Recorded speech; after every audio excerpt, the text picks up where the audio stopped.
म्हण्या, तुमच्या किटी पार्टीत तुम्ही एकमेकींच्या भानगडीवर तासनतास बोलत बसता. मग तू रोज कशाला जातेस? बायको काय करणार? जी गैरहजर असते तिच्याच सर्व भानगडी बाहेर काढल्या जातात.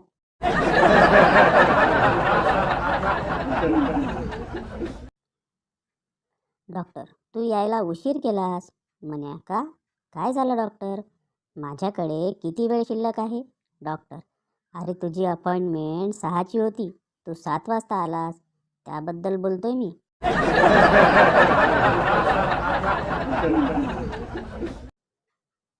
पप्पा, बेटा, आज तुझी आई इतकी चुपचुप कशी बसली आहे?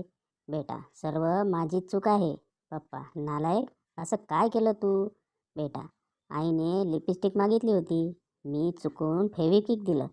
पप्पा, शतायुषी हो माझा मुलगा, देव असा मुलगा सर्वांना देव.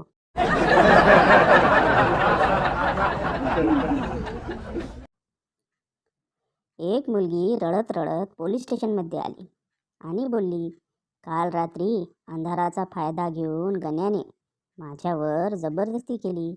पोलीस हैराण.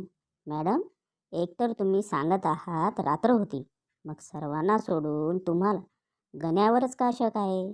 मुलगी, कारण मला माहीत आहे त्याला काय करायचं आणि कसं करायचं ते सांगावं लागत होतं.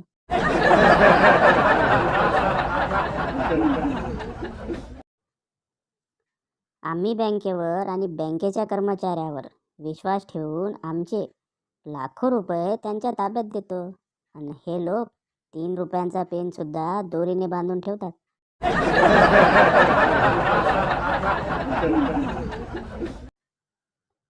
मुलगा, जर मी मेले तर तू काय करशील? मुलगा, मी पण मरून जाईन. मुलगी लाडात येऊन, पण का? मुलगा, तुझ्या नादात एवढी उदारी झाली की फेडणं मुश्किल आहे.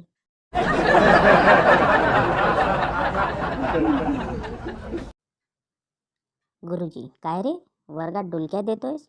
विद्यार्थी, नाही गुरुजी, गुरुत्वाकर्षणाने डोकं खाली पडतंय.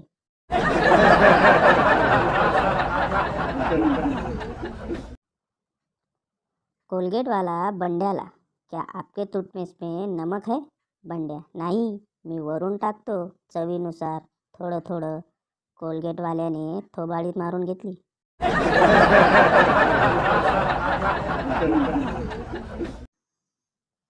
पती, माझ्यासाठी लांबून लांबून लग्नासाठी मागण्या येत होत्या.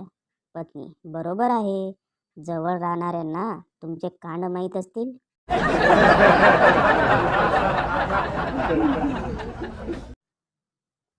शेतामध्ये एक बाई आंघोळ करत असते. अचानक तिचा नवरा येतो. नवरा, नालायक, काहीतरी घालून आंघोळ कर, कोणी बघितले तर. बायको, उद्यापासून घालेल. बायको दुसऱ्या दिवशी चप्पल घालून आंघोळ करत होती.